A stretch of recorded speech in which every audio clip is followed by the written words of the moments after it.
You know the basic rules of healthy eating, right? Eat your veggies, get enough protein, don't overdo it on the junk food. But what if I told you there are times when those rules don't just bend, they completely break? What happens when nutrition stops being about general wellness and becomes a powerful, precise medical tool? Yeah, it's a wild thought, isn't it? For most of us, most of the time, the standard advice is totally fine. But when the body is under serious physiological stress, everything changes. Its internal chemistry gets completely rewired, and suddenly the advice you've heard your whole life gets turned on its head. So, here's what we're going to do in this explainer. We're going to journey through three really distinct scenarios where nutrition becomes a critical therapy. First, we'll look at the universal challenge of aging. Then, we'll zoom in on a system under siege with inflammatory bowel disease. And finally, we'll witness the most dramatic nutritional reversal of them all, kidney failure. Okay, first up, aging. It's something we all go through, but it comes with some unique nutritional demands that are so often overlooked. The biggest battle we face as we get older isn't just against wrinkles, but against a hidden process that's happening deep inside our muscles. This process has a name: sarcopenia. It's the quiet, gradual loss of muscle that happens as we get older. See, if our diet doesn't give our body enough protein and energy, it has to find it somewhere else. So it starts breaking down its own muscle tissue for fuel. It's literally like a bank raiding its own vault, leaving you weaker, more frail, and way more likely to fall or get sick. In this chart, wow, it really paints a stark picture, doesn't it? Look at your 20s. Muscle mass is pretty high, body fat is low. But then, decade by decade, you can see those numbers start to flip. By the time you're in your 70s, your muscle can be almost half of what it was, while body fat has nearly doubled. That right there is sarcopenia in action. But here's the thing. It's not just a simple physical decline. The risk of malnutrition in older adults is driven by this whole web of interconnected issues, which some experts call the 9Ds. It could be a disease that kills your appetite, or medications that mess with your sense of taste. Maybe poor dental health makes it hurt to chew. Each one of these Ds is another barrier to getting the right nutrition. So, this is the really crucial point. To fight back against sarcopenia, older adults often need more protein, not less. The standard recommendation is usually around 0.8 grams per kilogram of body weight. But for older adults, research shows they might need to nearly double that, all the way up to 1.5 grams per kilogram, just to hold on to the muscle they have. Okay, so we've talked about a challenge that affects the whole body. Now let's zoom in on a focused attack on one specific system, the GI tract. We're talking about a condition called inflammatory bowel disease, or IBD.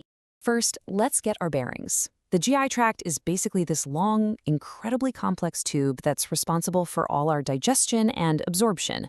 IBD is a chronic inflammatory condition that goes after the small and large intestines, and it can cause some serious damage and really mess with their ability to do their job. And it's so important to get this right. IBD isn't just one thing. Its two main forms, Crohn's disease and ulcerative colitis, are really different. The easiest way to think about it is that Crohn's is patchy and deep. It can pop up anywhere and goes through the full thickness of the bowel wall, which can lead to blockages. Ulcerative colitis, on the other hand, is continuous and superficial. It's only in the colon and usually causes problems like bleeding. And these differences completely change the nutritional game plan. When the disease flares up, the gut is basically on fire. It's in a state of crisis. And so the number one nutritional goal isn't actually to feed the body. It's to calm that internal fire. And you do that through something called bowel rest, which is a strategy designed to just give the digestive system a complete and total break. So what does that therapy look like? Well, first, you limit or even stop food by mouth to cut down on irritation. Nutrition is then given through specialized formulas, either with a feeding tube or straight into a vein with an IV. When food is eventually reintroduced, it's a super low-fiber diet because you don't want to block any narrowed sections of the intestine. And finally, you work to actively replace all the key nutrients the body has lost.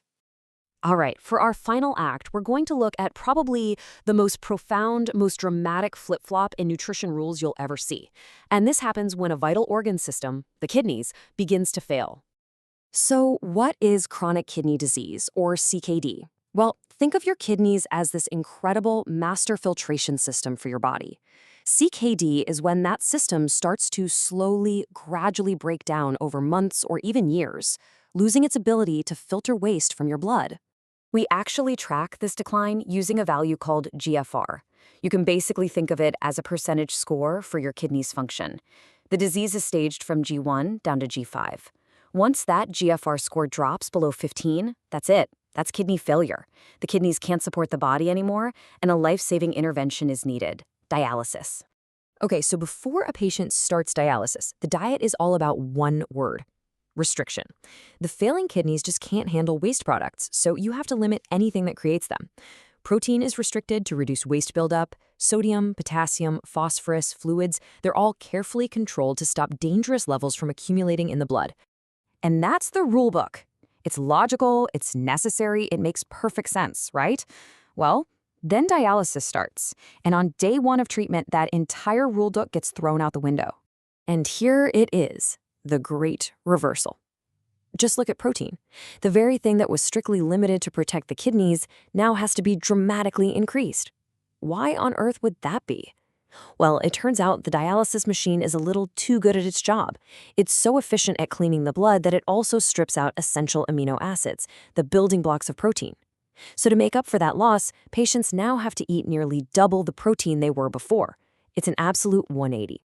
So, we've looked at aging, a fired-up gut, and failing kidneys. 3 totally different challenges, each demanding a completely unique nutritional playbook. So what's the common thread here? What's the big takeaway from all this? It all comes down to this. Healthy eating isn't some fixed set of rules carved in stone. For an older adult fighting muscle loss, health means more protein. For someone in an IBD flare, it means almost no food and certainly no fiber. And for a kidney patient on dialysis, it means a complete reversal of their diet. Nutrition isn't a blunt instrument. It's a precision tool that has to be adapted to whatever the body is going through at that exact moment. And that really leaves us with a fascinating question to think about, doesn't it?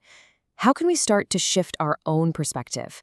How can we begin to see the food on our plate not just as fuel or pleasure, but as a powerful form of personalized medicine, capable of helping our bodies navigate their absolute greatest challenges?